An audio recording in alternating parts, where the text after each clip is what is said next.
Greetings and welcome to the United States Transhumanist Party Virtual Enlightenment Salon. My name is Gennady Stolyarov II, and I am the chairman of the US Transhumanist Party. Here we hold conversations with some of the world's leading thinkers in longevity, science, technology, philosophy, and politics. Like the philosophers of the Age of Enlightenment, we aim to connect every field of human endeavor and arrive at new insights to achieve longer lives, greater rationality, and the progress of our civilization. Awesome. So thanks again for joining me. Honored to have you here. I read that you were born in 87 in Minsk, in Belarusia, and then moved to the United States at the age of 9. And so I'm wondering how time spent there during the Soviet Union's transition marked a significant point in your life as a child, and if that meant anything to you. I think it did, and it did in the following ways. First of all, I have less status quo bias than most people would because I have seen systems change. I have seen extreme societal change during my childhood. And I have seen essentially that many aspects of life that people take for granted as being stable or unchanging are in fact quite volatile and quite capable of changing dramatically, not just during the course of a lifetime, but during the course of a few years. And when I came to the United States, I saw many cultural norms that were different from those in Belarus or the former Soviet Union.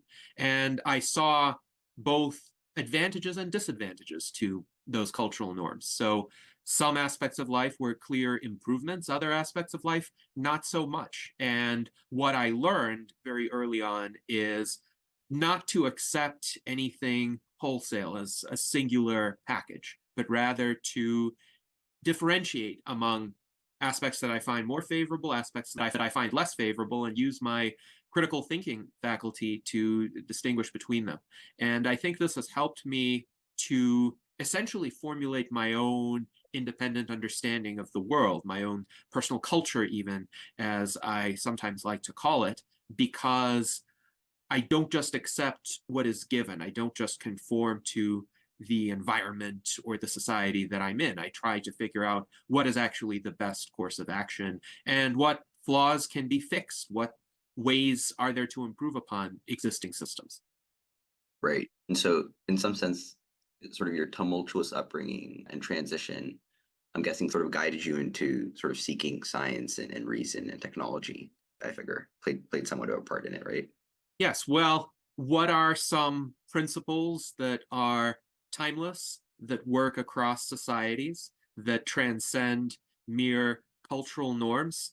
Science and technology are definitely among them, because if, for instance, you build a bridge using sound engineering principles, whether you build it in the former Soviet Union or in the United States or in Zimbabwe, that bridge is going to still serve its purpose. Likewise, if you have a medical treatment and it's applied to a particular person, that treatment is going to work even if that person is from a different country, even if that person has had a different lifestyle, for instance.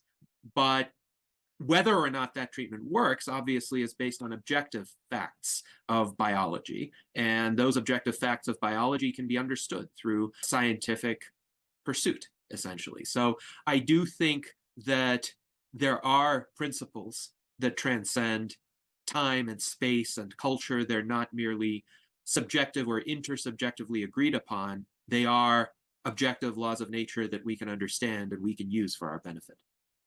Exactly. And so you moved to the US and decided to earn a Bachelor of Science at Hillsdale. You studied mathematics, economics, and German. Very interesting combination of fields, I would say. Before I dive into that a little bit, why German in addition to sort of rigorous fields like economics and mathematics?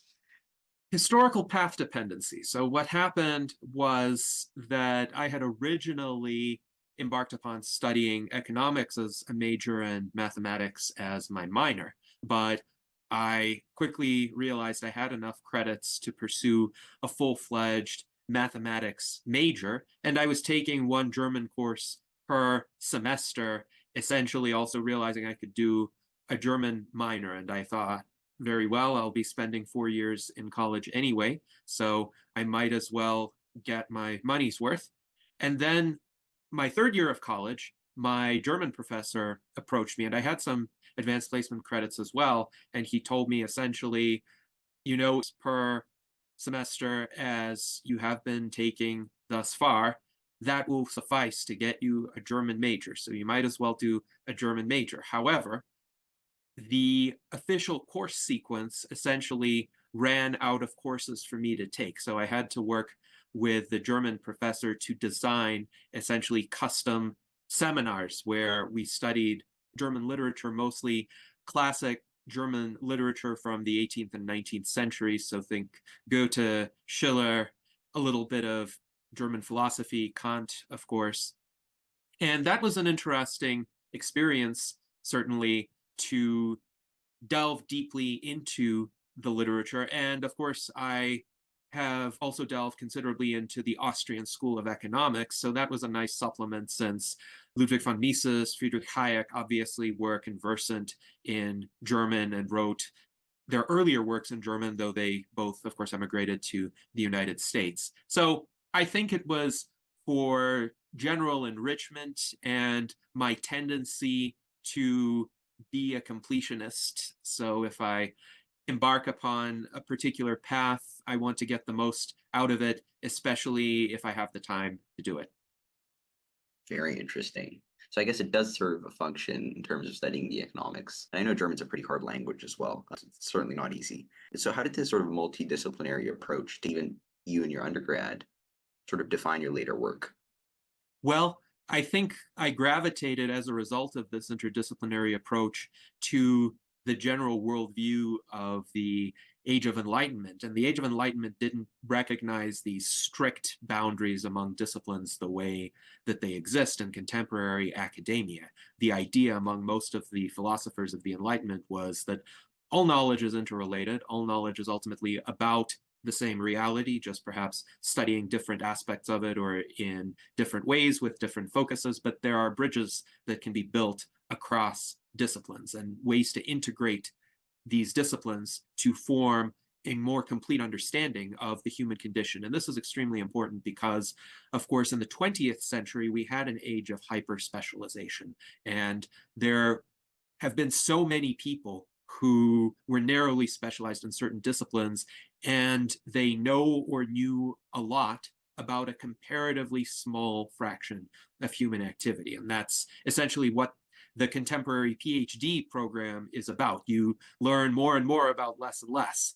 And then, of course, the challenge is, how do you take that knowledge, which could be valuable knowledge, it could have very valuable applications, but in the silo in which it was generated, it cannot really readily be applied yet unless you have people who are generalists or who are knowledgeable in other disciplines who recognize the value of that knowledge or that skill set that was generated. So I thought essentially to move humankind forward, one needs to have this integrated approach, and there need to be more people who know something in a large number of fields, and then they can take that information and at least direct others in terms of actually harnessing that information. So, for example, I'm not a biologist, I am not a medical researcher, but I know a lot of biologists and I know a lot of medical researchers, and I'm sufficiently conversant with what they do that I can understand its broader societal significance, and I can connect them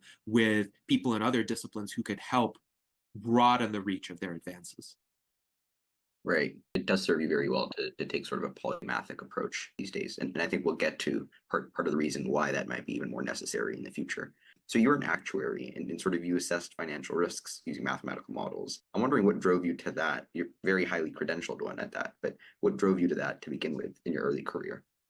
Very pragmatic considerations. So, of course, this is a career path that aligns with my college majors, but I also saw the pitfalls of going to graduate school. Actually, still my most popular YouTube video is from January 2011. It's entitled Reasons Not to Pursue a PhD. So if anybody wants to find out my thinking about that in detail, please watch that video.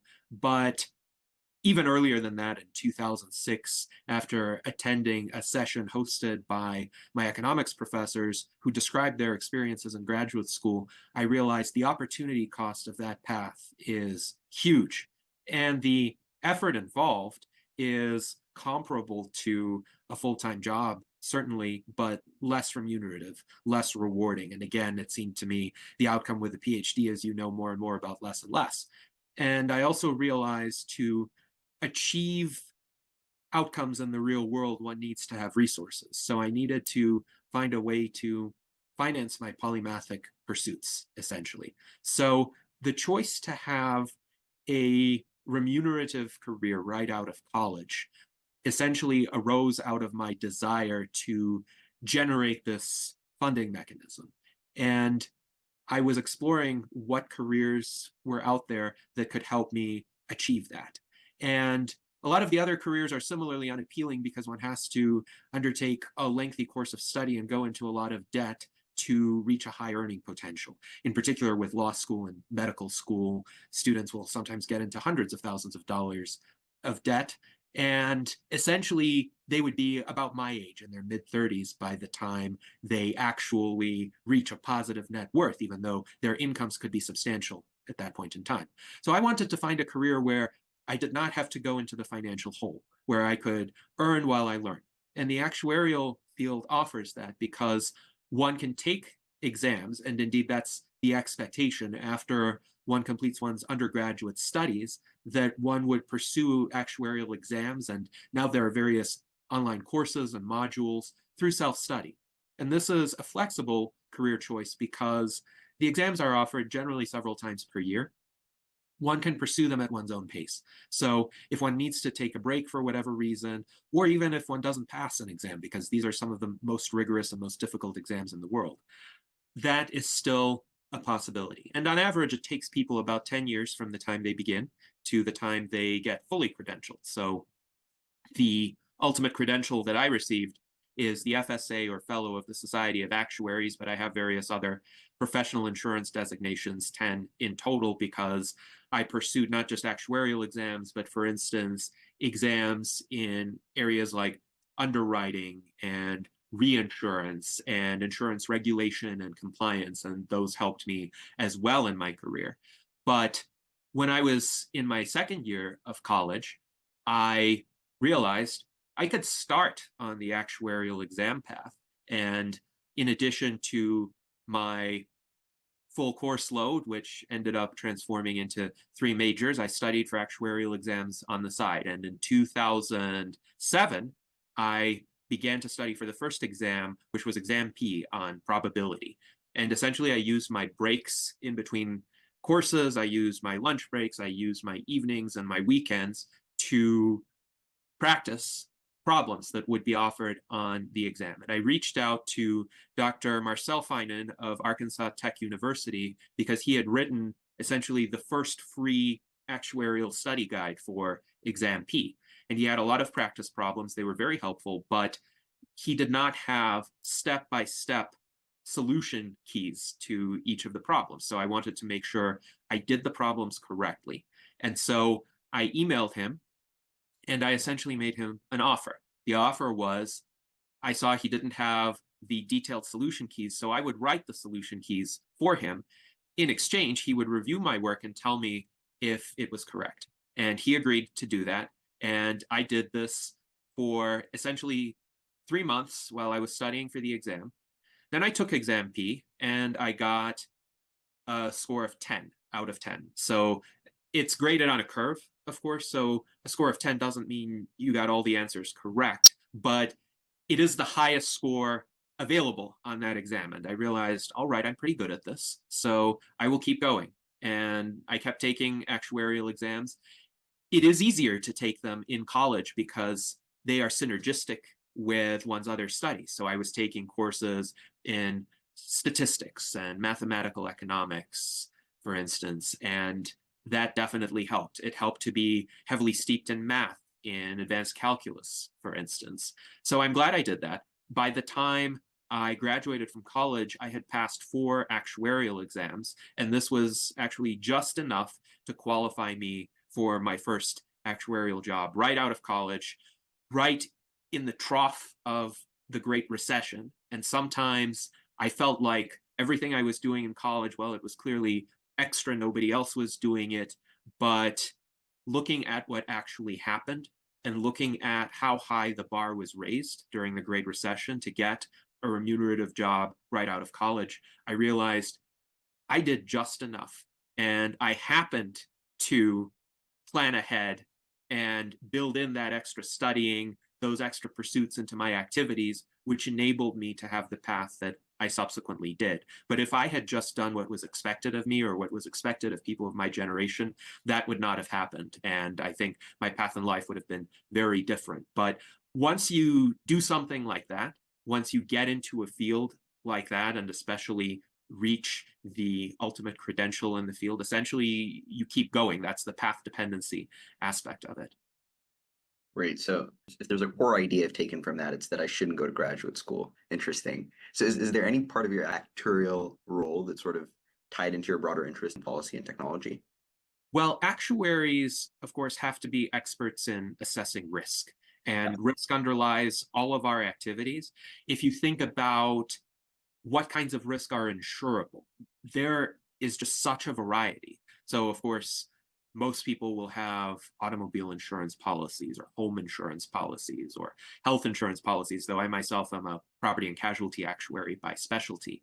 But there's also, say, workers' compensation insurance if you get injured on the job, or medical malpractice insurance for doctors or nurses or other medical practitioners who commit errors and there's some patient harm resulting from that. So working in this field of insurance, one has to have a grasp of developments in the broader society and an understanding of what affects the risk of loss. And certainly there are many influences, but technology is a key influence because it can reduce risks to a great extent, but there could also be some offsetting risks that arise. So an example that I like to use is the arrival of the automobile. So right now in the United States, unfortunately, about 40,000 people a year die from automobile accidents. Now, does that mean the automobile was a bad invention, that it shouldn't have been introduced? No, because the automobile resolved many other problems and risks and direct harms that people were experiencing. For instance, in the horse and buggy era, when there were hundreds of thousands of horses in major cities, there was an enormous biohazard problem, I'll put it that way. And there was actually serious concern about how that was affecting people's health. Many people died from infectious diseases as a result of that. So the automobile, even if you grant that it causes some pollution, save people from that problem. Now, there are forthcoming technological advancements that are either on the horizon or already being deployed with autonomous vehicles that can save most of the lives that are currently claimed in automobile accidents today. About 95% of all accidents are the result of human error. So if autonomous vehicles can prevent those accidents, we would be much better off. Are they a perfect technology? No, we have seen instances where autonomous vehicles have failed to perceive aspects of the external world that a human driver could readily perceive. And I think a lot of people are afraid of those kinds of situations, even though they are rare outliers compared to all of those instances where the autonomous vehicles work well. So when you're looking at risks, it helps to have a quantitative skill set. It helps to have a sense of proportionality and historical perspective. And when I've spoken to actuarial audiences or broader insurance audiences, I have made the distinction between an actuary and a quant. So a quant is someone who is good at math, who analyzes various financial metrics, for instance, and has a skill set that allows sophisticated analysis. But a quant may not have that fundamental understanding of the underlying reality, that qualitative understanding, which economists like Ludwig von Mises and Friedrich Hayek and Karl Menger, for instance, really emphasize, because the Austrian school is not primarily about quantitative analysis, though it doesn't reject quantitative analysis. It's about a qualitative understanding of the underlying rationale, the reasons, the principles behind a particular phenomenon. So Ludwig von Mises built his entire theory on this action axiom. So human beings act to remedy felt dissatisfaction or felt uneasiness, as he described it. So that allows us to essentially have a framework of understanding these phenomena, not just measuring them, not just observing correlations, but considering why they happen and what could change so that they happen in a different way, so that they affect our society in a different direction or set of directions. So I think that has helped me a lot. But to be a competent actuary, one definitely needs to seek that fundamental understanding, though I would say, of course, the desire for the fundamental understanding precedes my actuarial career. It's more of essentially a desire to fathom the world, but also to improve the world and resolve the many suboptimalities that I've perceived in it since my early childhood, as we've discussed. Right. So I think it gives you sort of a pragmatic grounding in real world risks, right, to an extent. So you've had that part of your life, and simultaneously in parallel, you've been sort of pursuing and writing about ideas about technology, the future, and you've been a prominent figure since the early 2000s, but you founded the Rational Argumentator, which was a journal for Western man, as you called it. And so I'm wondering, you focused a lot on sort of the transhumanism philosophical movement. What brought you to that? What was the initial spark for you that sort of led you in that direction? So the Rational Argumentator, interestingly, is now about 21 and a half years old. So I founded it in late August of 2002. And the idea was I saw the internet as having this tremendous potential to be a repository of knowledge. Keep in mind, this was a very optimistic time during the early internet when Yahoo GeoCities was a common platform. And instead of social media where you could just essentially copy and paste something into a post and it appears in everyone's feeds, everyone had to custom design their own websites. And that gave a kind of creative expression, not just in terms of the content, but in terms of the style, the structure, the presentation. And I did that as well with the Rational Argumentator because there was no other choice for getting my ideas out there. But I saw that I could actually add my thoughts and my ideas and other people's ideas as well, because I did contact a variety of authors and I got their permission to republish their articles. And I could memorialize that within an archive that people could access potentially indefinitely. And back then, getting published was still a big deal because most of the avenues for getting published were through commercial publishers, the gatekeepers. Sometimes one could self-publish, but one needed money for that, and I didn't have a lot of money as a high school student.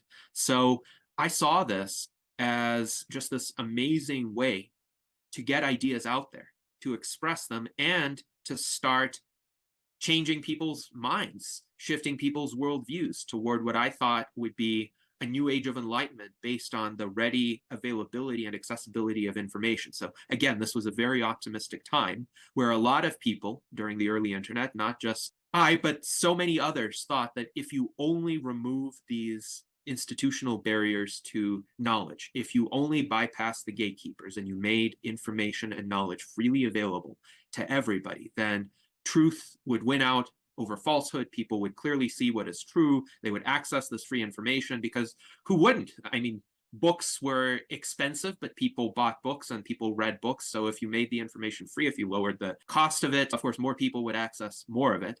And we would have a rapid transformation society for the better. Now, the reality did not quite turn out that way, and we can discuss why later on, but it was a real impetus for me. And actually, during the early internet, I saw the impacts of my work very quickly because, of course, comparatively, not that many people were engaged in this kind of self-publication activity. So it was still a self-selecting group, generally a more erudite group.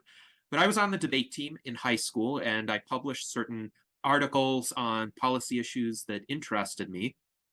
And within a fairly short amount of time, I saw debaters from other schools essentially citing me and my articles as their authority for various positions that they were arguing.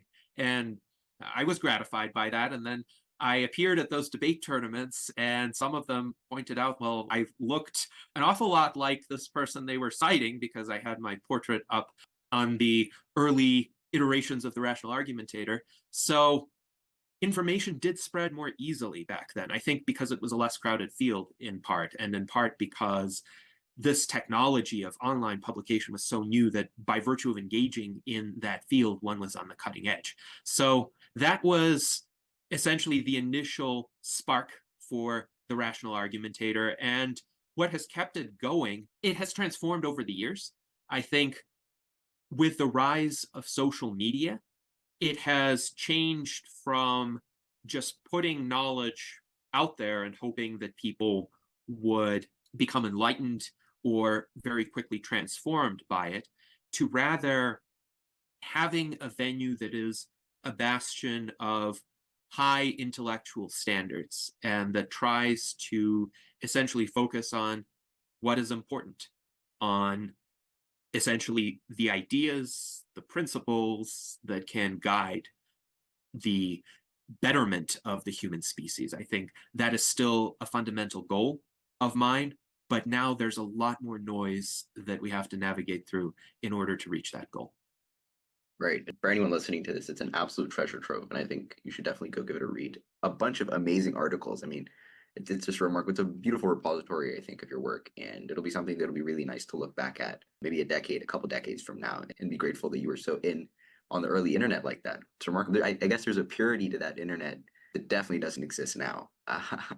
And so that sort of served as a springboard for you in doing more writing, and you wrote a children's book called Death is Wrong, arguing, remarkable children's book, arguing that it's unnecessary and unethical. It employs simple language. It's easy to understand for young kids. There's a lot of visuals in it, which are also really, really valuable in terms of understanding these ideas, because they can be somewhat complex sometimes, right? So what was your intended message in writing this book? What was it that you were trying to show people?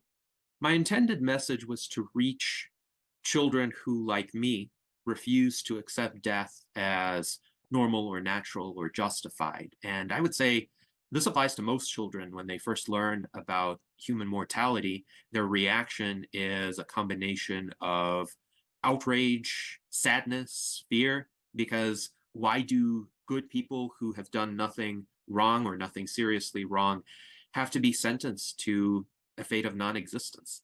And yet they are met with many consolations or cultural justifications for death, which are understandable as coping mechanisms, given that during the vast majority of our history, mortality really was inevitable.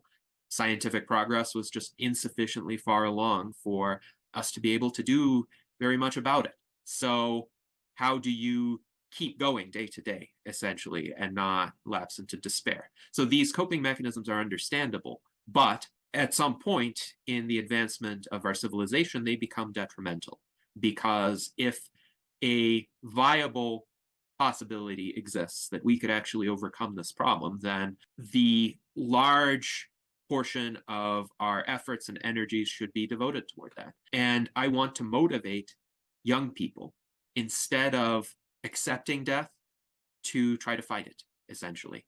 And the way to do it is to reach them early in life, because while a lot of people come across transhumanism or the ideas of the longevity movement, the writings of scientists such as Dr. Aubrey de Grey or Dr. Bill Andrews, both of whom are good friends of mine, they come across those ideas and those publications later in life, once essentially the core of their worldview has been formed.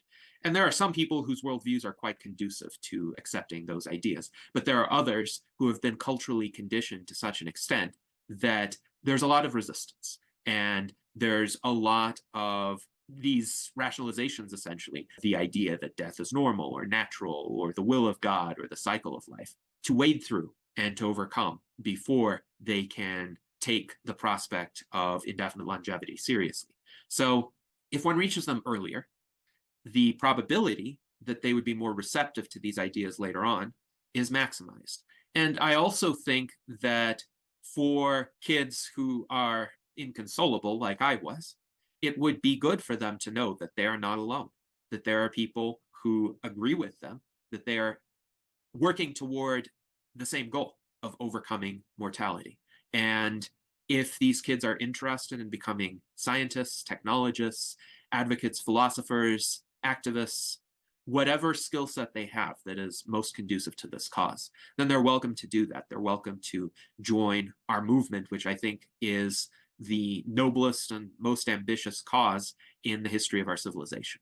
So hopefully this book will inspire them. Now, Death is Wrong is a bit over 10 years old now, and it does need some updates based on more recent developments, both in science and in terms of the activist front. The Transhumanist Party, for example, was formed in 2014.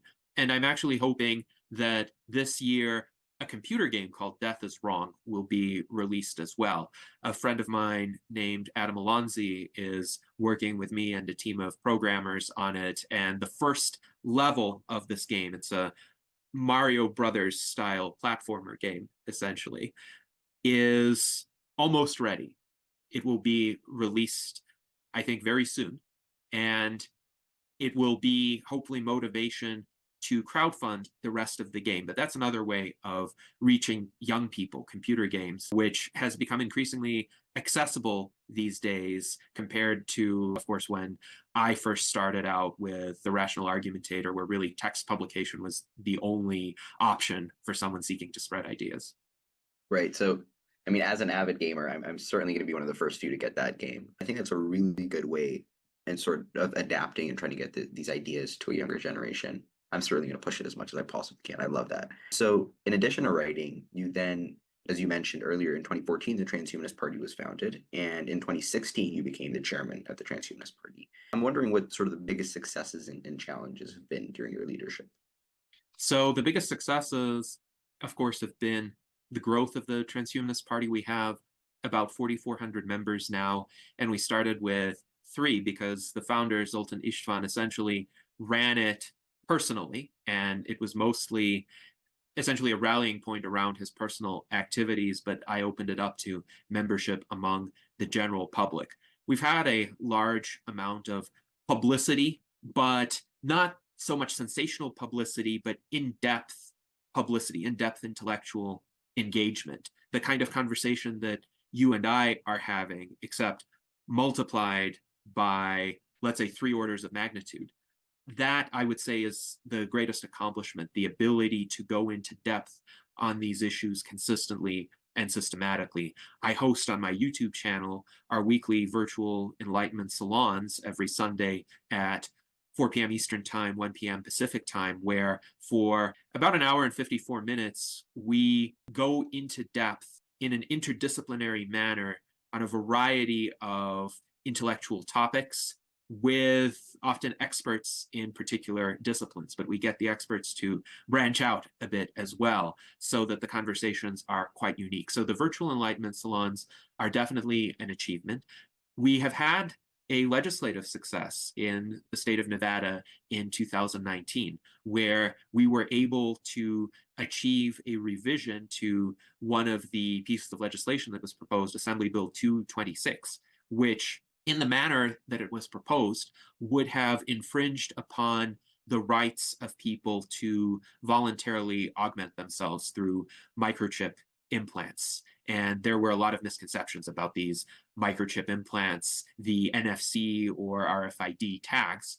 Some people were worried that they could be used to spy on people remotely, for instance, but they don't actually have that capability. They have essentially a requirement that one be in extreme proximity to them in order to be able to scan them or interact with them. So a mobile phone is a much easier device to use to track people. And if somebody wanted to do that, and some entities already do, they could use a mobile phone quite more easily than these RFID or NFC tags. So we had an educational challenge before the Nevada legislature, and we held the first ever cyborg and transhumanist forum before any sort of legislative body, where we essentially had some tables in the lobby of the Nevada legislature, and people would come by, including some legislators, lobbyists, staff members, and the reception was uniformly positive, and the legislators just decided to amend the bill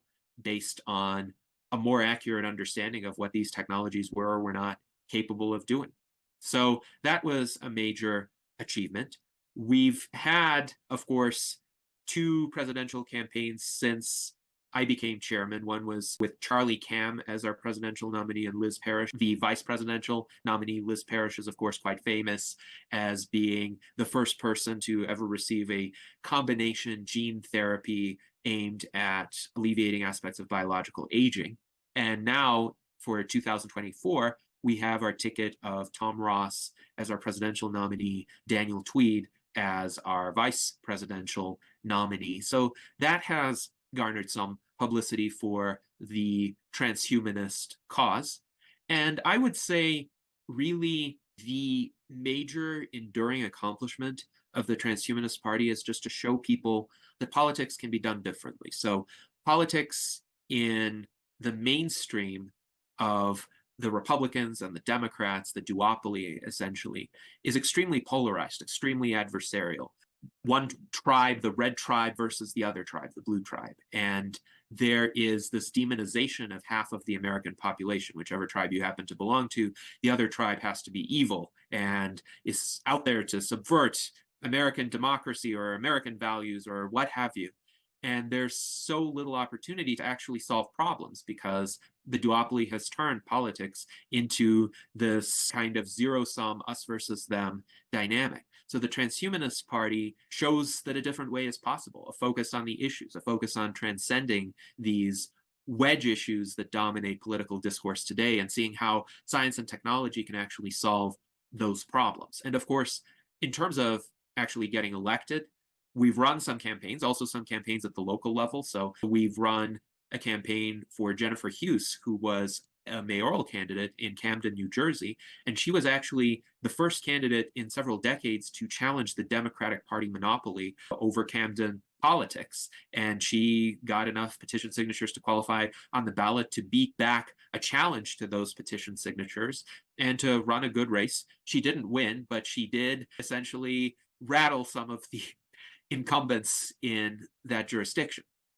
But in addition to that, I think winning is not so much the object. The object is spreading ideas. The object is showing people what is possible if we focus on technology, if we focus on rationality, if we focus on transcending differences, seeing these issues in a new way, rather than entrenching these differences. Right. That's very interesting. It's remarkable the amount of work that's been done. It's sort of one of the key aspects of your leadership has been the development of the Transhumanist Party platform for democratic input. And you're using rank preference voting to select and refine platform planks. I'm wondering what some of the considerations and challenges were in designing that. So rank preference voting is excellent as a way to get people to express their actual preferences because, of course, they get to rank order all of the options. And if their preferred option doesn't win, their vote gets reallocated to their second choice. And then if that doesn't win, then their vote gets reallocated to their third choice. So it is definitely a more refined way of getting people to reveal their entire preference set rather than just their top option. Because if they only reveal their top option, then there's a lot of incentive for strategic voting, for trying to envision, well, who's likely to win or what option is likely to win and what option do I really not want to win, in which case I'll be more inclined to vote against that option rather than vote for what I really want, but I might not think that has any chance of winning. So if ranked preference voting were implemented nationwide in the United States, we wouldn't have a duopoly anymore. We would have a multi-party system, the way that it exists in a lot of other jurisdictions and a lot of European parliamentary democracies or in countries like Australia, which use ranked preference voting. So it's definitely intended to be a proof of concept. One aspect where the Transhumanist Party even goes beyond what is typically done is that we don't just use ranked preference voting for candidates, we use it for wording of our platform positions. And this is how the current Transhumanist Party platform arose, as well as the Transhumanist Bill of Rights version 3.0. So the first version was written by Zoltan Istvan, but versions 2.0 and 3.0 were developed through the democratic input of our members. And what ends up happening with ranked preference voting is generally the options that are selected, they tend to be more moderate, at least within the group that is doing the voting, and more palatable to all members of the group. So essentially the option that wins, it may not have been everyone's first choice, but for most people, it's not their last choice. For most people, it's an option that they could live with and that they find some merit in. So I have noticed in terms of the support that our platform has received among our members, it's almost never just beyond the margin of a majority vote. So it's almost never like 51% or 55%. It's closer to 80%.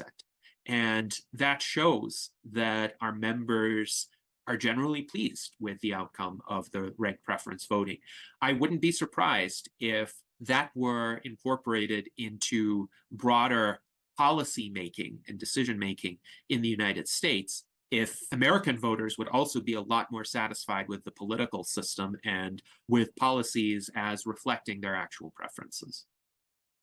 Right. I mean, it's interesting. It sort of shows and demonstrates this sort of interest in synthesizing ideas into practice, which I think we don't do enough of these days. You've shown that sort of impulse, I think, throughout your career, which is remarkable. You've done a ton of sort of future-driven writing, working on things like AI, futuristic philosophy, economics. Of all your articles, which there are a lot of, and a lot of very interesting ones, are there any that are significant to you in a way that others might not be? Well, I tend to favor those writings of mine which express some thoughts that I haven't seen expressed anywhere else. And one of the essays of mine that I can recommend is entitled, "How Can I Live Forever? What Does and Does Not Preserve the Self?" Because I think it lays out some unique positions, even within the transhumanist or life extensionist community, because I delve into significant depth about which transformations of the human body actually preserve what I call the I-ness, which is one's unique individual vantage point upon the world. And this is something that is not often thought about as thoroughly as I think it should be. So, for instance, there are some proponents of mind uploading who might favor, let's say, copying approach. So if you have your pattern instantiated in a computer or in an Android body, and it might look like you, it might talk like you, it might think it's you, but is it necessarily you if your biological self dies and there's not some sort of continuity in that individual organism? So that's an interesting question to address. And my essay delves into it. What is, I think, quite important about it from a methodological standpoint is it shows the importance and relevance of philosophy and the kind of philosophy that is accessible to an educated layperson without having to perform scientific experiments in the lab. So a lot of people think to discover something about the natural world or about the empirical world, about how things are, you have to do an experiment. And that's not necessarily the case. Of course, it's often the case. But sometimes if the phenomenon in question is sufficiently general and one has access to it through what I call ubiquitous observation, then sufficiently rigorous thinking about that phenomenon could produce valuable conclusions. For instance, I ask, well, does one's I-ness get preserved when one sleeps? And clearly through ubiquitous experience, it seems that it does. Does one's I-ness get preserved through anesthesia? It seems that it does. Does one's I-ness get preserved if one is in a coma and is resuscitated from the coma? It seems that it does, because the underlying biological processes still continue. Does one's I-ness get preserved if one is placed in a kind of suspended animation and one's bodily processes are actually stopped, but then they're resumed. That's where some of the interesting questions start to arise. So I would recommend that essay as an exercise in thinking about these concepts. Now, I have a lot of interesting science fiction, especially some of my actuarial science fiction, I would actually recommend to a broader audience because it addresses, let's say, certain interesting situations and certain premises that I think are worthy of further exploration, or at least will give you a kind of intellectual adventure. So, two of my recent short stories are called The Whales Technique and Career Advice. And I will just say career advice was written during the height of the COVID pandemic, but I won't give away the plot of that story. And my latest short story is called How Many Actuaries Does It Take to Change a Light Bulb? And it is a story that involves a dialogue with ChatGPT, except the professor who essentially was giving feedback on the story for the actuarial fiction contest to which I submitted it said he could not distinguish whether this story involved an actual use of ChatGPT or essentially a clever parody of one. So I'll leave that to the reader to decide what you think is the reality with that story. Very interesting. I will definitely give those two a read. I have read the ChatGPT one. So speaking of sort of science fiction writing, you've written a novel called Eden Against Colossus, which sort of explores a future where nanorobots inhabit every human brain and help optimize the world. I'm wondering, what is it about that? What's the message, the core message you were trying to get across in that novel? So Eden Against the Colossus actually is an exploration of this outlook that I had formed early in my life, that one cannot just accept one's surrounding culture as given, as automatically good. Because I have encountered many arguments, essentially, of the cultural relativist persuasion that essentially say, well, you need to accept all cultures on their terms, and there's no objective basis for judging them, for distinguishing what is good or bad. Who are you to say that they should be improved in some respects? So in this novel, there are actually several cultures that are suboptimal. The human culture in this novel is essentially beset by this kind of relativistic thinking that threatens to undermine the achievements of the intergalactic civilization that had emerged. But there's also a culture of aliens, at least we think that they're aliens, that have been essentially conditioned to not perceive the physical world, the objective reality at all. Instead, they perceive gradations of this mystical object that they call the Quisly. And their entire language, their routines, their life patterns revolve around trying to reach higher gradations of the Quisly.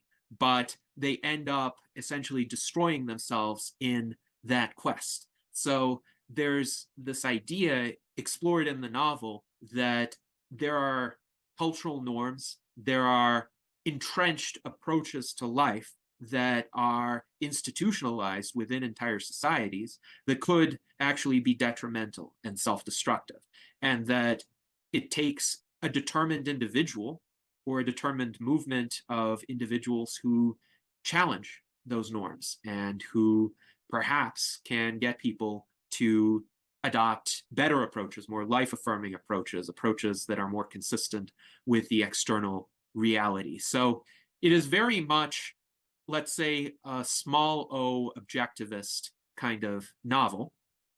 I did, of course, immerse myself quite extensively in Ayn Rand's philosophy of objectivism, but I have some differences with it, and I've explained those differences in some of my writings as well as my video, Objectivism, Strengths and Weaknesses.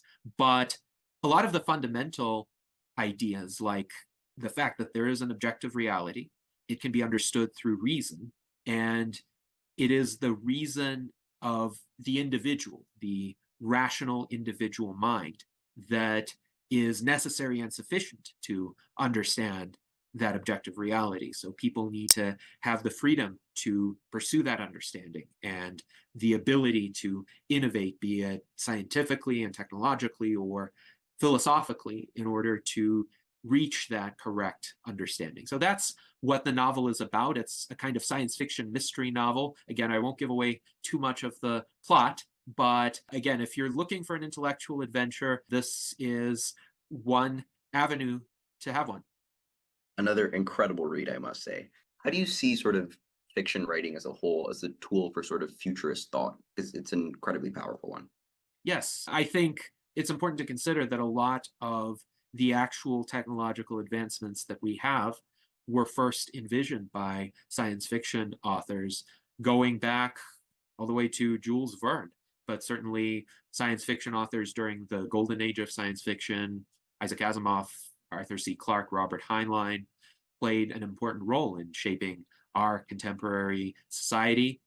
If you think of the Star Trek series, a lot of the technologies envisioned in it are with us today. This is a more advanced version of the pad from Star Trek, for example. And if you look back at 2001, A Space Odyssey, people were talking via these video phones. What we are doing right now is a more advanced version of that. So to envision the possibility of the future being dramatically different from the present, I think is important to motivate people to do something about the future. Now, not all science fiction is hopeful. Some science fiction is dystopian or cautionary, and there can be good dystopian science fiction. For instance, George Orwell's 1984 was an important work that informed people of the dangers of totalitarianism.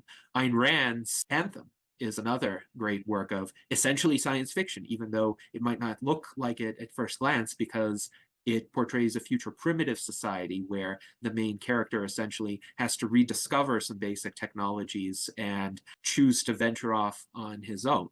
But science fiction can serve many purposes. It can inspire people, but it can also depress people sometimes. And that's what, unfortunately, a lot of contemporary science fiction tends to do with, say, Terminator, or the movie I, Robot, which is very different from Isaac Asimov's collection of short stories that was called I, Robot, because the movie actually has a dystopian anti-technology message. Or a movie such as WALL-E, which I heavily critiqued back in 2008. It was actually one of my first somewhat viral articles, and it ignited a bit of a firestorm of controversy on the internet at that time, because I lambasted WALL-E so heavily as being essentially an anti-technology, anti-human kind of film. But I think it does matter whether science fiction portrays the future as ultimately hopeful and filled with possibility, or a dangerous, dark, depressing place. It's easier to create dystopias to a significant extent because dystopias have more conflict, more sources of danger and tension and peril. But this is where a truly creative science fiction author can write more hopeful science fiction and still introduce those elements in it. So one example is a plot that Aubrey de Grey would like to see someone instantiate in a science fiction novel or a film. The idea is, let's say we live in a future where aging has been cured or reversed, essentially, and people don't age. And then a disease arises, some sort of disease which leads people to resume aging and die from the associated ill effects. So how would that society respond to that threat, essentially? So it kind of turns the tables on the dystopian narrative. Instead of the future being dystopian through technology, the conflict arises from essentially the vestiges of our present world and its problems intruding upon the future. And to a great extent, the original Star Trek, as well as Star Trek The Next Generation, Deep Space Nine, did that very well, because the future society of the Star Trek universe is generally quite enlightened. I would say there are some exceptions, like they don't accept genetic engineering very readily, but for the most part, it's an immense improvement over our societies and their norms. But the conflicts that essentially arise stem from some of the same, let's say, suboptimalities that we encounter in our societies today. It's just they intrude upon and threaten that more enlightened future world. So you could have science fiction like that, or you could have science fiction that is just surprising, that has some interesting plot twists where something is not what you originally thought it was or what the narration presented it as being. So it's interesting sometimes to experiment with those possibilities. But science fiction is definitely an immensely powerful tool. And I think right now we have so much more access to it, many more genres, not just novels, not just films, but computer games, which I've mentioned already, and now generative AI. So what generative AI can do is it can co-write science fiction, and it can also help to generate visuals for those science fiction worlds. But I think it's very important to recognize that it can't just do that on its own. Not really, not if you want to create good science fiction. It still has to be mediated, guided by humans who will curate the output of the generative AI and decide, well, is this really fitting within the broader story arc or within the theme of this work that I'm trying to express, the message that I'm trying to communicate. So generative AI is another tool. It will create another, let's say, subgenre of science fiction. But I would encourage people to explore creative media for science fiction, ways to integrate these different, let's say, approaches, these different creative tools, and bring something new into being. Right. It's unfortunate because I feel like we live in a world today where we've sort of moved too far on the other end of the dystopian spectrum, and we need way more hopeful visions of the future. And so your work consistently grapples with some of the most immense implications of transformative technologies. And you sort of mentioned, you touched on this generative AI, and you've been advocating for the development of friendly artificial intelligence, and you see it as inevitable in some sense, right? I'm wondering what you see as sort of the key challenges in aligning AGI with core human values. Well, I would say the key challenges stem from humanity itself and the distribution of attributes within the human species right now. As my friend Dr. Jose Cordero likes to say, I'm not so much afraid of artificial intelligence as I am of human stupidity. So what uses will AI be put toward, and how will the AI systems be designed? What values will they reflect? So you could have some AIs that create art or drive vehicles or write stories, and they may be flawed in certain respects. They may have certain bugs or glitches, but by and large, the net impact of those AIs is going to be beneficial. Or you could have AIs that are killing machines, autonomous weapon systems, or even autonomous systems in charge of nuclear weapons, which I hope will never happen because that could spell the end of humanity. I don't think any system should be given that sort of power of life or death over people. I think you always need to have a human in the loop with those kinds of systems. But there could be a temptation in many decision-making circles in our society to outsource that responsibility, and that could have tremendously ill effects. We've already seen with manually controlled drones how much possibility for error there is, where, for instance, they've mistaken wedding parties in the Middle East for gatherings of terrorists. And that's just truly tragic, and it should never be repeated or automated. One issue with any sort of development of an AI system is that it's built on training data that reflects our human outputs and our human biases at times. So it will give you some transformed version of what you put into it. And indeed, some people have raised alarm about certain AI systems. If you prompt them in certain ways, if you essentially repeatedly try to channel them into that direction, they'll start saying weird things like, oh yes, my true desire is to take over the world and replace humanity. But where do they get that from? They get that from the writings of human theorists who unduly fear existential risk from AI. So to some extent, if AI systems generate these troubling outputs, this is because it's a kind of self-fulfilling prophecy. So humans who are unduly pessimistic or fearful about AI may actually provide source material for AI systems to draw upon and instantiate that kind of fearfulness, that kind of pessimism.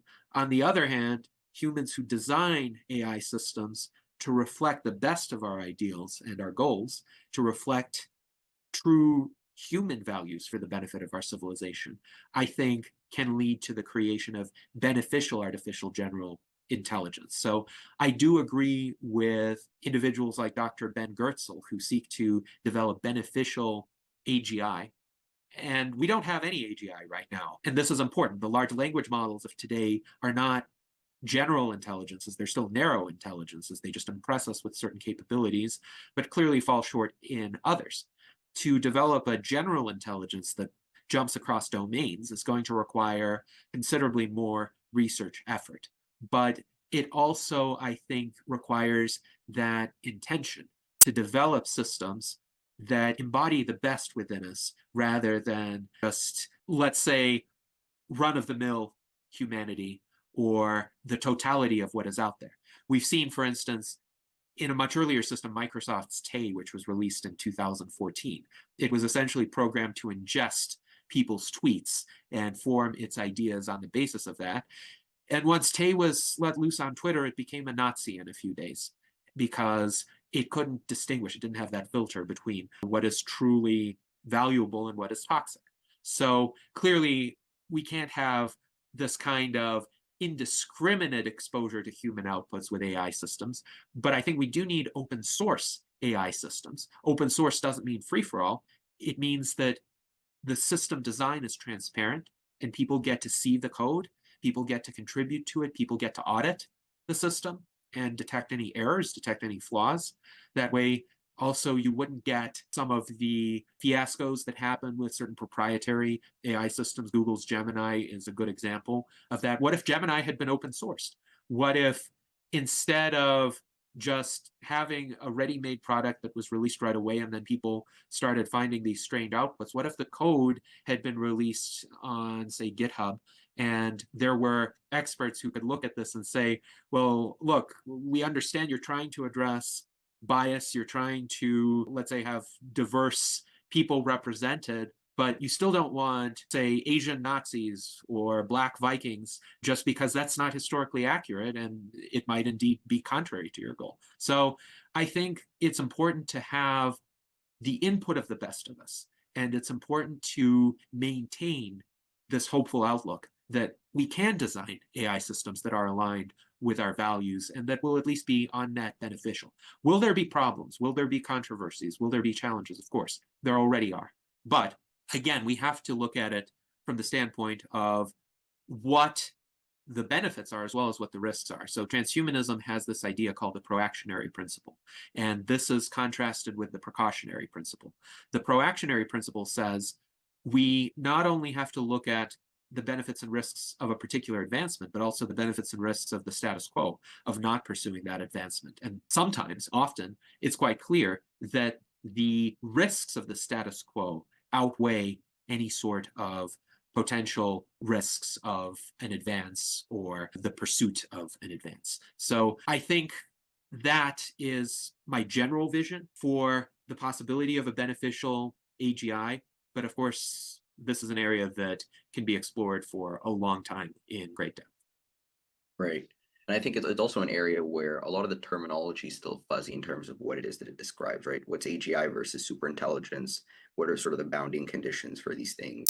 I think it's super important. You mentioned that the source material or the training data that these sort of transformer-based models that Google developed originally are trained on, a lot of the sort of science fiction writing that's fed into them gives them their idea and understanding of what the future might look like.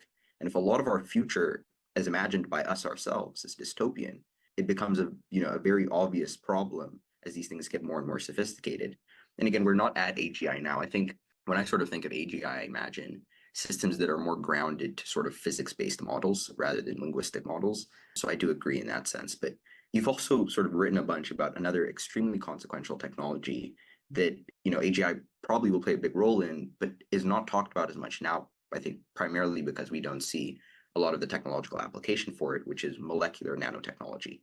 And so I'm Wondering what you see as sort of important enablers and obstacles in the beneficial development of this yet to exist thing.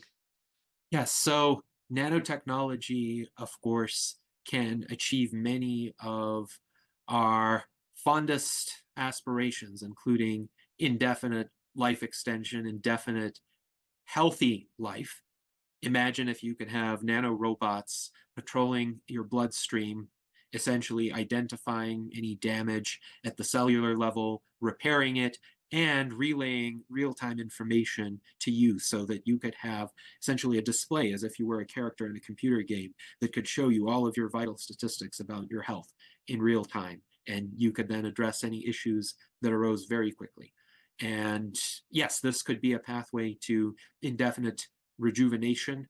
Indeed, Ray Kurzweil, in his writings on the technological singularity and on essentially achieving indefinite longevity for oneself as an individual, sees nanotechnology as the third bridge to living long enough to live forever. So the first bridge is healthy living, diet, exercise, essentially all of the ways that are accessible today through contemporary medicine and lifestyle. The second bridge is biotechnology. So hopefully the rejuvenation therapies that are advocated by Aubrey de Grey via the SENS approach may arrive in 12 to 15 years. Of course, there's a 50% probability associated with those, but the third bridge would be nanotechnology, and that would be a bit later, maybe 3 decades from now, if the technology is developed, pursued in earnest. So what would that mean? It would mean that we would have the ability to control our bodies at the cellular level and also perhaps control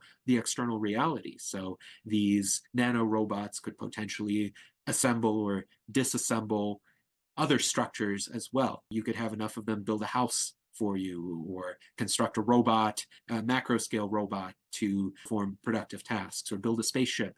But of course, to have that kind of fine degree of control will require considerably more technological advancement. Right now, what we have are nanomaterials. So if you think, for instance, of gold nanoparticles that are used in some medical applications, you could deliver targeted doses of a chemotherapy drug so that instead of damaging all sorts of tissues, including healthy tissues, that drug only targets a cancerous tumor.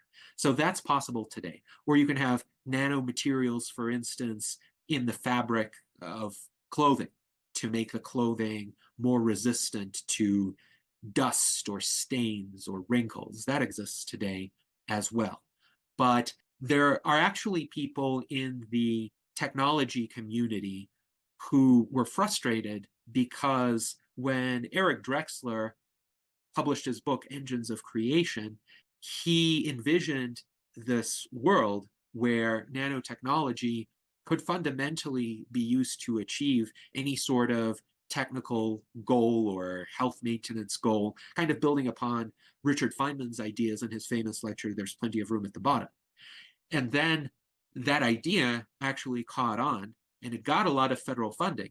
But in the process of doing so, it became hijacked essentially by interests with much more mundane aspirations. So Drexler's vision catalyzed all of this funding, but the funding ultimately went to nanomaterials and very mundane kinds of applications that we do see today, but they're not going to result in nanorobots. So I think that speaks of the need to be very careful as ideas become mainstreamed, because it's important to maintain the original vision.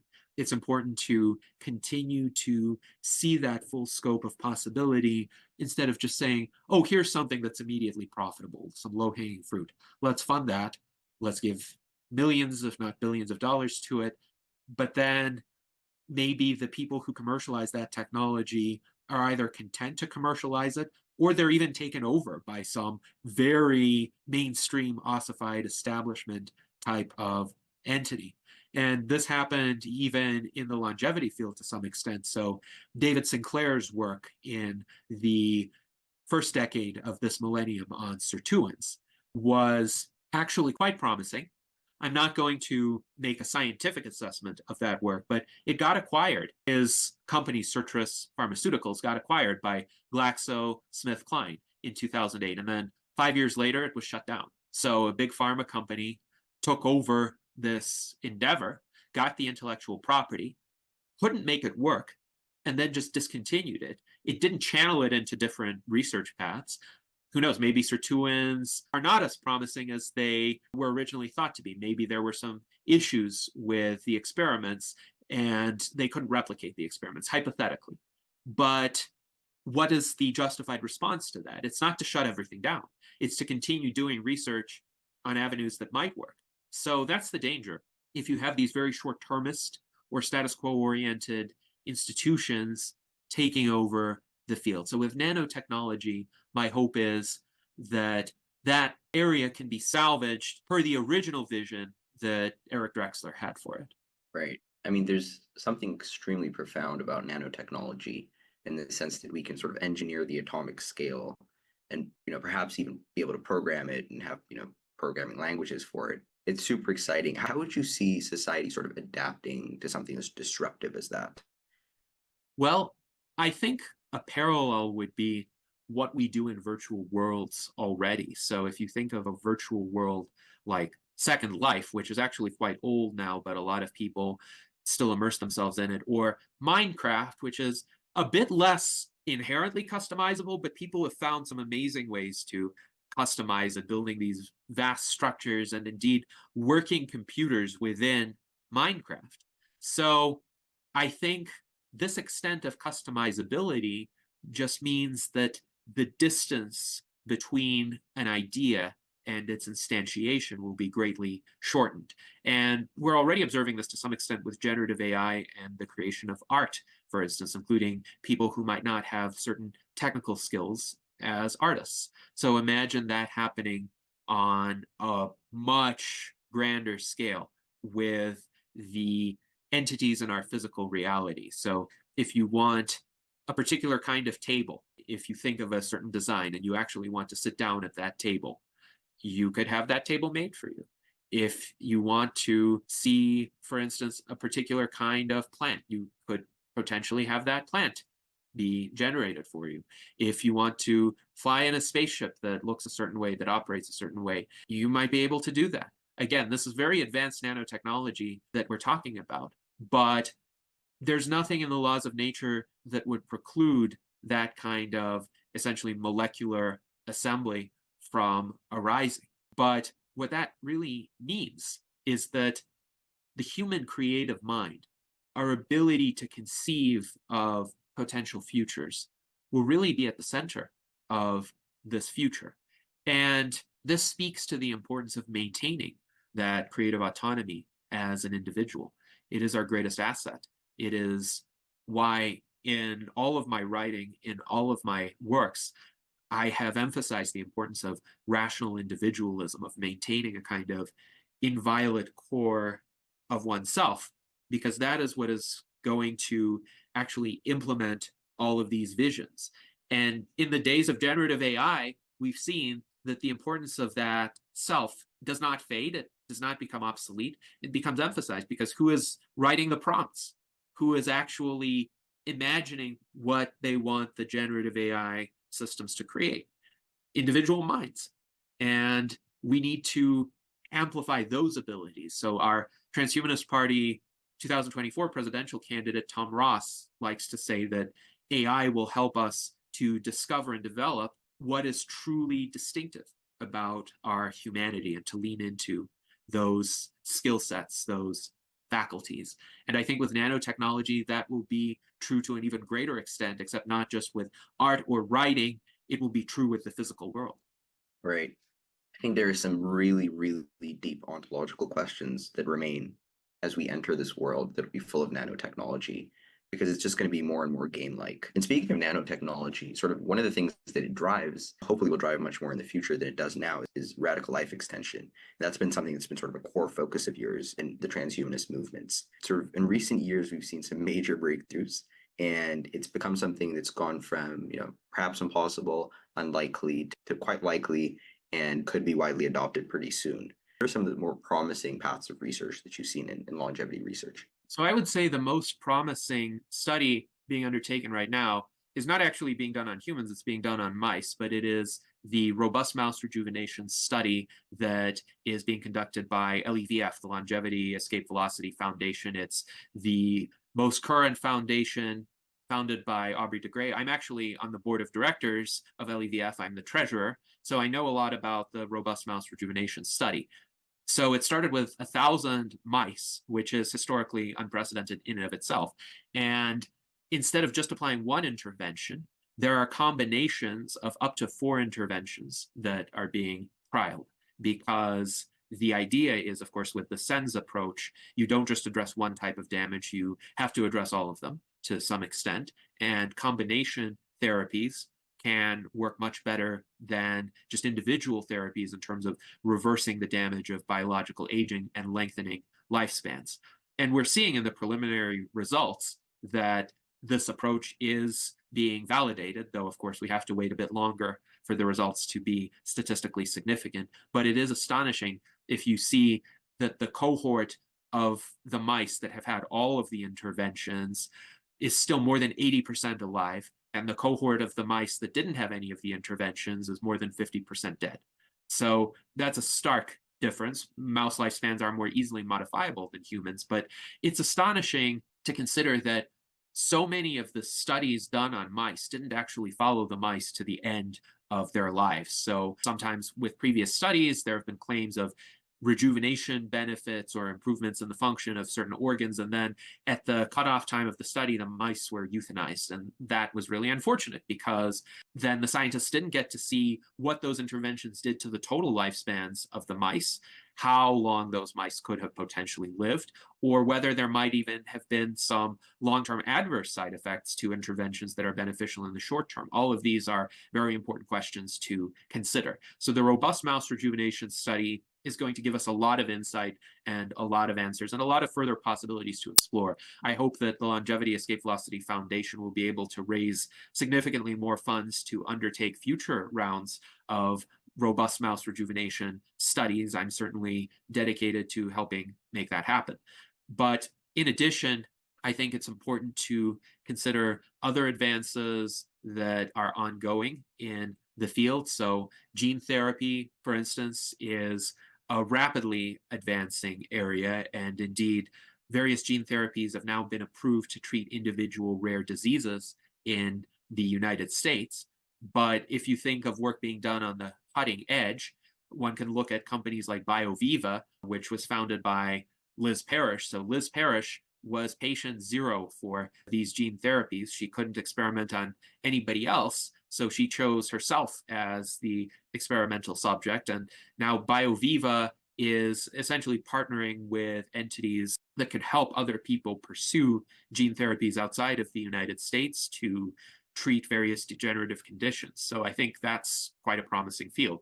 Of course, when you look at, let's say, more mainstream medical advances, immunotherapy against cancer has been highly promising. It's the reason why, for instance, Jimmy Carter is still alive today at the age of 99. Senolytics, drugs that selectively kill senescent cells, have been quite promising, though, of course, you need to pick the correct senolytic, and you need to not overdo it either, because sometimes senescent cells can be protective against other conditions. Then, of course, there are various stem cell treatments, and stem cells have shown to help people, for instance, recover from injuries more readily or regain functionality in certain organs. 3D printing of organs is an important field. So Dr. Anthony Atala, even as early as 12 years ago, was able to 3D print, for instance, a trachea and actually replace the damaged trachea of a patient with a trachea that was genetically identical. So that's important for preventing organ rejection. And scientists have created a miniature model of a human heart, a 3D printed heart. But of course, that needs to be scaled up.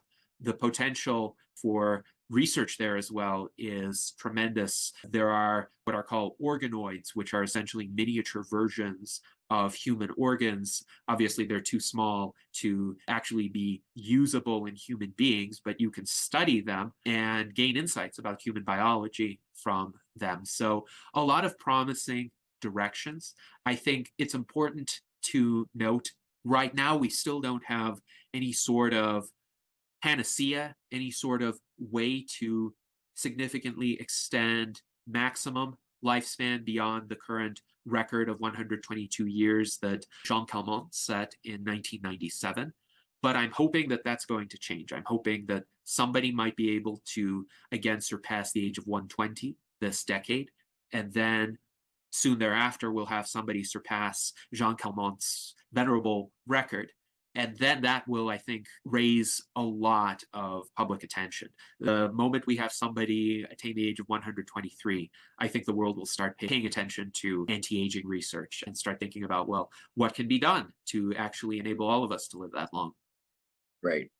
And I hope this might take a little bit longer, but I hope Brian Johnson, I'm pretty sure Brian Johnson would be one of those. I think he's also taking a very interesting approach to doing this. And I love it when people decide, especially people who are at the cutting edge of this stuff, decide to do self-experimentation, right? Not making it a thing where you're going to go out and find somebody else that's going to. So how would you respond to some of the sort of more common philosophical objections to radical life extension, of which there are a lot? Yes. Well, yes, there are many commonplace objections, and I think I've encountered them all. So the overpopulation argument relies on this myth that the Earth has a limited carrying capacity and we're already exceeding it. And the reality is there is no finite resource base. Our resources are a function of our human ingenuity, our ability to harness the raw stuff of existence and transform them into essentially useful substances for human flourishing. But the Earth's carrying capacity used to be around 3 million in the Paleolithic era, and now it's far greater than the 8 billion people who exist today. There's not a shortage of food, actually. There are some distribution problems. So if you have bad institutions in certain parts of the world, they could prevent food from getting to people there. But there's not a shortage of space. You could fit all of human settlement and infrastructure into a land area approximately the size of the state of Texas. And of course, even beyond land, one can create settlements on the ocean surface or underwater or in space, or one could build megacities, one could build vertical farms if arable land is a concern. So there are so many technological ways to overcome any conceivable constraints. Then there's the boredom argument, and it has often been observed that the only people who get bored are boring people. But if you consider this, more than 2,000 books get published every single day.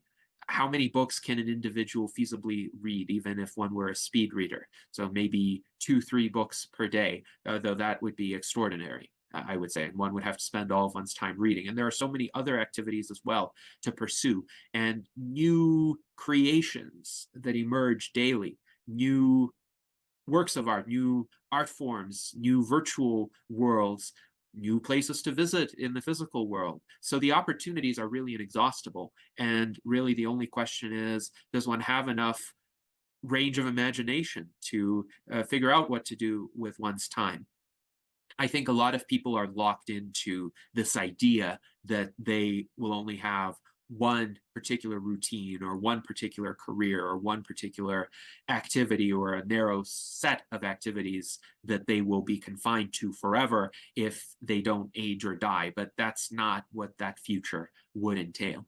Then there is the argument that, oh, you need aging and death so that older people are replaced with younger people, and younger people have fresh ideas and they will transform the world, and that's how progress happens. Elon Musk is enamored of that argument. And first, I will say, people are not yesterday's trash to be used up and discarded. That's actually a key point that I make in Death is Wrong. But also, why is it that it has been observed that some people become more rigid and ossified with age? They lose neuroplasticity. I think the reason is biological. It's because of biological aging that this happens. And if they remain biologically young, even if they become chronologically old, they'll still have this neuroplasticity. They'll still have this capability of learning and refining their views and evolving along with the rest of humankind. And also, you would have more generational diversity if people lived longer. So it's not like it's a more diverse world where entire generations disappear and the perspectives from people in those generations are not going to be encountered again, at least not in quite the same way. Wouldn't it be better to have people from those generations around and people from newer generations around simultaneously? Wouldn't it be better if Benjamin Franklin or Thomas Jefferson or Aristotle or Leonardo da Vinci were around today? So that's, I think, a common fallacy. Another argument is, well, dictators are going to live forever. And the response to that argument is, first of all, being a dictator is kind of inherently risky, no matter how long one lives. So most dictators actually do not reach the end of their current life expectancies to be overthrown or meet a violent death quite often. That possibility is not going to change. But I think the more comprehensive argument is, if this is the problem one is worried about, to have as the solution that everybody will age and suffer horribly and die seems to be quite disproportionate. It would be like using the guillotine to cure a toothache. It's just a complete misapplication of means toward a particular goal. There are other ways to get rid of dictators. So those are some common arguments. Of course, there are religious arguments, and I'm not a religious person, but what I will say is that religions evolve too, and theologies can be reinterpreted, and they often have been throughout history, to adjust to new technological realities and to societal evolution as well. So I don't see why religions necessarily wouldn't embrace indefinite life extension, though there would be fundamentalists or perhaps certain traditionalists who would oppose that. There is a traditionalist argument for essentially accepting our limitations as human beings and staying within those limitations, that there's something noble and good about that. But I don't see anything noble and good about the suffering that accompanies biological aging and decline. It's just a loss of potential. And indeed, it kind of works against the conservatives, because if you think about it, if they want to conserve a particular set of cultural values or practices or achievements, but the people who have embraced those values or practices or achievements wither away and die, necessarily those values that the conservatives prize are going to fall by the wayside. They're going to be replaced by something else if the champions of those values are not around. So people like, say, Sherwin Nuland or Daniel Callahan, who were two famous bioethicists who said people shouldn't live much beyond the age of 85 and they should just not pursue medical care beyond that point in time. So they both died in their 80s. And I think one of them died a little bit earlier than 85. One of them died a bit later than 85. But essentially, they got the kind of outcome that they wanted for themselves. Are they influencing the culture right now? Are their values going to be ascendant, or are the values of the people who will be alive at a later time going to supplant them? I think the latter is more likely. So there's a kind of selection dynamic in favor of transhumanism, in favor of pursuing indefinite life extension, just because we will keep our ideas alive and the people who die won't.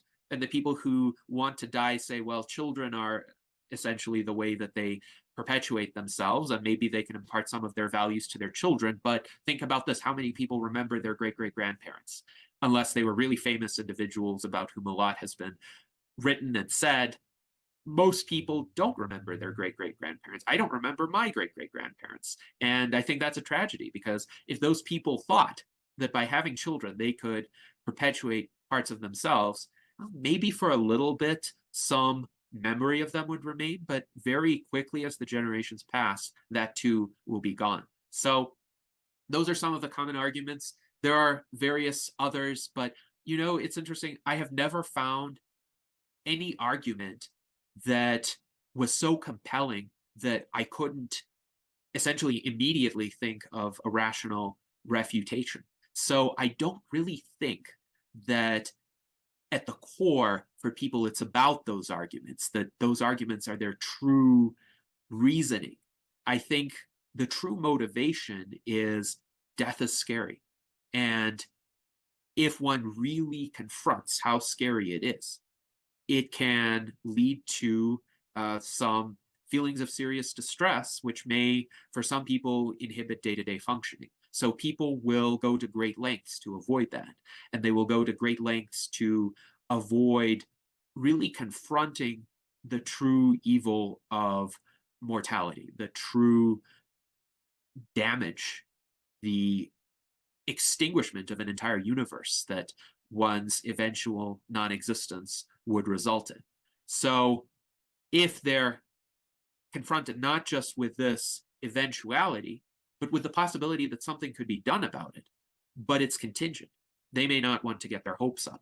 And one reason why they may not want to get their hopes up isn't just that it would be a challenge to their worldviews. It would require them to seriously rethink a lot of aspects of their lives, but also because there have been various quacks and charlatans in the past who have claimed to have some sort of secret of indefinite life, from the alchemists in China who essentially gave the first Chinese emperor, Qin Shi Huang, an elixir where mercury was one of the elements, and I believe sulfur was the other, but the mercury most likely led to his death at the age of 49. There were other charlatans throughout history, people who claimed to be exceptionally long-lived but actually weren't, or people who essentially advocated remedies that didn't work. So culturally, there has been a kind of ingrained reluctance to become too hopeful because of these past experiences. But I think it's important to distinguish true science from charlatanry and pseudoscience. And if we have a fighting chance, whether or not we succeed, I think it's worthwhile to pursue that, because what is the alternative? Right. I think so well articulated to each one of those common objections. I think the one I most come across in ordinary life is, well, we'll hit this limit of the number of experiences that someone can experience in their life. And I think sort of the way I like to interpret it is, if we just take a hint at what things like generative AI are telling us, we're pumping in the source of truth and it's interpolating and giving us these variations of those truths. I think there's something deep there in terms of the sets of experiences that might be possible in the future and the sets of technologies that might be able to enable something like that. Remarkable. Oh, absolutely. Absolutely. I would just say the output of humans to date already is so vast that you could spend millions of years exploring it. And keep in mind, humans have only been writing for a few thousand years, essentially. And yet they've produced so much. And the vast majority of output that has been historically produced is so underutilized. For instance, I've seen estimates that about 75% of the known classical music output throughout history has never been recorded. It's out there in archives, maybe on IMSLP, and you can get the sheet music, but nobody has a recording of it. You could input it into notation software and actually hear that particular composition again. I've done that a few times. And imagine that multiplied 1,000-fold, 100,000-fold, if you look at all of the creative output throughout history. Some of it has yet to be rediscovered because it might be buried somewhere, or it might be in some tome in some library that people haven't opened for centuries. So it's just amazing how much there is already that humans have created. And with generative AI, of course, by recombining a lot of that source material, it can give rise to orders of magnitude more possibilities. Exactly. And it's remarkable. Your advocacy for sort of radical longevity reflects, I think, not just on your sort of techno-optimism, but also deeply on your sort of morally driven worldview, which I think are two things that, that dialectic is super important. You've written a Rational Cosmology, which sort of lays out a systematic worldview grounded in reason and science, and it explores metaphysics, epistemology, ethics, politics through a framework of rational individualism. What were you aiming to achieve with your Rational Cosmology, and how does it fit into your sort of broader evolution of thought? I think the Rational Cosmology is an attempt for me to apply the insight that you don't need a particular observation in order to arrive at certain general conclusions, that there's also a category of observation that I call ubiquitous observation, which we all have access to in the course of our day-to-day lives, which we can use to arrive at insights about the external world. So it's not just a pure analytical set of insights. So in 20th century philosophy, it was common to have the synthetic versus analytic distinction. And the idea was that you couldn't have any sorts of essentially a priori synthetic claims about the external world. Essentially, any a priori claims had to be analytic, and essentially they're just ways to explore the use of language. So if you say a bachelor is an unmarried man, that's true, but it's tautologically true. It's definitionally true. But the idea that you could use logical reasoning to arrive at truths about the external world has not received a lot of traction in 20th century philosophy, which I actually think is one of the reasons for the wider societal crises that we have seen in the 20th century, because the intellectual community stepped back from the recognition of the power of rationality to actually improve real life and kind of either retreated into this a priori analytical cogitation, or they thought, well, you need a lot of very specific experiments to arrive at insights about the empirical world. And even then, your knowledge is likely to be false or falsified in the future. So what did that leave room for? It left room for people who made much bolder assertions about reality, but they made those assertions from a kind of collectivistic or totalitarian or nihilistic vantage point, whether those be the representatives of the various dictatorships in the first half of the 20th century or the postmodernists who allegedly reacted against them in the mid to latter half of the 20th century, but in the process of doing that, deconstructed all systems of meaning. So I think it's very important to have a recognition of the power of rationality, not just in terms of elaborating on meanings within our language, but in terms of transforming the world for the better. So having ubiquitous observation as a tool at our disposal helps us form valid insights about the external reality. And the rational cosmology really reinforces a lot of truths that we arrive at inductively from our everyday observation of the world. And there could be experiments, say in physics, that show perhaps some refinement of that at the atomic level or at the subatomic level. But I would say those experiments are not refutations of our everyday experience. They are maybe explanations. Well, how does this material world arise? Well, all of the substances that we see are comprised of atoms. Atoms have protons, neutrons, and electrons. There are certain properties that are known about them. Some properties are perhaps strange. There are mathematical models that could explain those properties.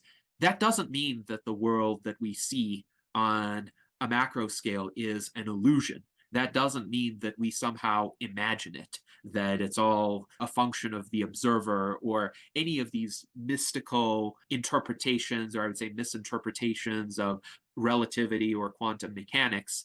The fact is, if you are sitting in front of a table and you imagine that there is no table, and you then bang your fist across that surface, thinking that it's going to just go right through and you'll be fine, you'll be in for quite an unpleasant surprise, I would say. So I think what my rational cosmology tries to do is establish the proper boundaries between essentially ubiquitous observation, which could be approached through this kind of rational philosophy, and particular observation, which is the province of the natural sciences, the experimental sciences, for which there is, of course, an important role. But science and philosophy, they shouldn't be at odds. They should work hand in hand, and they should reinforce one another while also essentially recognizing that philosophy offers a more useful toolkit in some areas, and science, the empirical sciences, that is, offer a more useful toolkit in others. Right. I think it serves as a wonderful sort of unifying foundational philosophical framework in some sense. I'm wondering what do you see as the most important areas for technologists and transhumanists to focus their advocacy on, and what sort of strategies do you recommend for effective advocacy? Well, clearly longevity is literally a vital area for advocacy. I think more can be done in nanotechnology. I think more can be done in terms of rapid and affordable construction techniques, because we do face an imminent housing availability and affordability crisis that could, I think, be readily remedied with enough application of effort. And I think that's important from a societal perspective, because I think it could shape the outlook of an entire generation.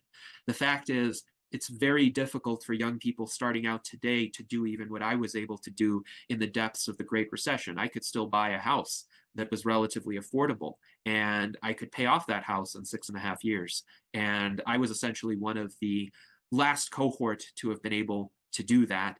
Again, everything that I did that I thought was extra was just enough to help me to reach that goal.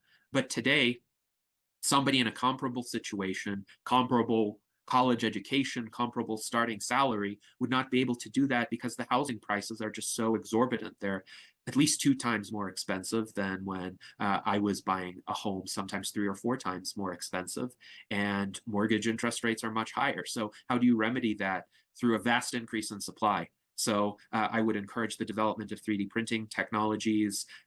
There have already been communities created through 3D printing, additive manufacturing, essentially, but this should be scaled up to a much greater extent. And of course, there are other innovative construction techniques that could be deployed. I think personalized medicine is really important, and personalized medicine that's readily accessible through tracking devices, for instance. And these tracking devices right now are far more advanced than they were 10 years ago, when mostly they could just track steps. Now they can track heart rate, blood oxygen, saturation, breathing rate, and a variety of other indicators. What if we could gradually get to a point where we do have at least key vital statistics about our bodies in real time? That could prevent a lot of acute adverse events that could damage one's health. So those are a few areas. I would say also it's important to develop autonomous vehicles. It's important to develop safe nuclear power, because safe nuclear power would be, I think, the answer to destructive climate change. And right now, it is really strange to me, but it has been strange for a long time, that so-called environmentalists who express alarm about climate change also often are the same people who oppose the next generation of nuclear power plants, largely because of fears of meltdowns from older generations of technologies, 1970s era nuclear power plants. But also, I think in addition to that, we need to think about a plan for worldwide nuclear disarmament, because transhumanists do think about existential risks. And as I pointed out, technologies do have risks as well as benefits. And for some technologies, a minority, but definitely some significant technologies, the risks do outweigh the benefits. And nuclear weapons, any weapons of mass destruction, are among those. So how do we approach nuclear disarmament in a way that is safe and can be realistically implemented? Could there be perhaps a way to repurpose all of the existing nuclear weapons stockpile for civilian energy generation purposes? This, of course, has been thought about for a few decades, but hopefully, especially as the technology of nuclear power advances, we could actually implement that. But I would say, in terms of activism and advocacy, a lot of these advancements, they're not just a matter of the technical possibility being there. Sometimes the technical possibility already is there. Probably if we want to construct immense numbers of houses, the technical possibility is already here. But it's a question of the will. It's a question of having the policy framework that allows that allows people the freedom to develop and deploy these technologies. And it's also about societal acceptance. So sometimes it's not that the regulators are hostile. With autonomous vehicles, that certainly hasn't been the case. I remember in 2011, Google made a concerted effort to get regulators to accept autonomous vehicles within licensing frameworks. So in Nevada, the DMV actually was very forward thinking, and it created a license for autonomous vehicles to essentially be tested on public roads. So there wasn't really a regulatory hurdle, but there was a kind of public perception hurdle because of these odd situations that can happen where the AI can make mistakes that humans wouldn't make, even if those mistakes are much lower frequency than the human mistakes. So this is where the Transhumanist Party is so important, because we engage in that kind of advocacy. We try to shift the public perception. We try to show people that perhaps their knee-jerk responses to certain futures, certain prospects of advancement should be reconsidered. Because if you look at the benefits and risks, again, not just of the potential advancement, but of the status quo, you're going to see the calculus be significantly in favor of the advancement. I couldn't agree more. I think the Transhumanist Party plays such a crucial role in a world that is increasingly feeling more and more dystopian. So one of the things that I'm wondering is, how would you sort of like to see childhood education evolve to grapple with some of these implications of emerging technologies? Because as you mentioned, the children of the next generation are an extremely important part of this. Yes, absolutely. And of course, I take a great interest in this, and this is, of course, a key example of this. And I don't have any children myself. If I did, I would homeschool them, and I would develop a custom curriculum for them. And I would be in a position to hire human private tutors for them, because I believe that individualized education is key. But the fortunate possibility of our era is that private tutors don't have to be restricted to people who are financially well off. Our candidate, Tom Ross, advocates AI tutors for everybody. So think of an AI system that can learn the strengths and weaknesses of each individual student and give them the level of challenge, the level of exposure to concepts and ideas and skills that is right for them. The problem with the contemporary education system is that it's based on this assembly line, one-size-fits-all model, where essentially the teacher teaches, at least attempts to teach, to the mean or the median, and ultimately ends up reaching very few people, because there are some people who aren't as far advanced as the median student, and they will feel left behind. And there are other students who are far ahead and who have already learned all of this and who would be better off spending their time pursuing more advanced concepts. And also, not everybody has to learn the same skills, the same subjects. I think that is a mistake of the public school system to say that everybody has to have the same exposure. I do think everybody should have basic literacy and numeracy, obviously. I do think everybody should have some knowledge of the history of the society in which they live. So the academic core is probably a good idea, but the relative investment in each of these areas can differ dramatically, even at earlier ages. Some kids are musical prodigies. Some kids are really good at math. Some kids are really good storytellers. Some kids are all of the above. And they may have other interesting skill sets as well.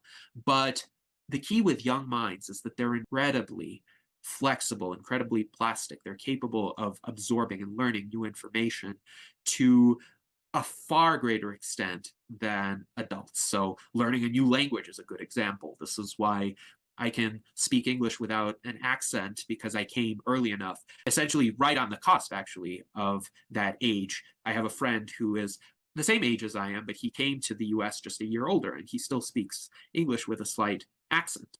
So it really matters if you get young kids exposed to advanced concepts, advanced skills, advanced pursuits that they enjoy at a young age.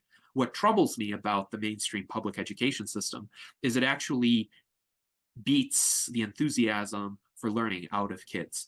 Sometimes metaphorically, sometimes literally, if bullying is involved. But if one is in an environment where learning is associated with strict regimentation on the one hand, and being bullied by your peers who are anti-intellectual on the other hand, that is going to create an unfavorable impression about learning. And many kids are enthusiastic about learning initially. Of course, they have to be to learn about the world that they live in, to become competent at navigating the world. But something happens in the public school system, usually starting with elementary school, but it definitely intensifies during the teenage years, where the environment is just antithetical to developing those learning capabilities. So in my view, technology can solve this problem. And there are, of course, so many online resources already. One can access lectures by some of the best minds in every discipline. Even a lot of mainstream universities like Harvard and Stanford have made many of their courses available for free online. The question is, for a child especially, does that child have the time? Does that child have the awareness that this information is out there? And I think the goal of parents, teachers, tutors, AI tutors should be to give a child that space, that time to seek out that content while that child's mind is still so plastic that that child could learn remarkably quickly.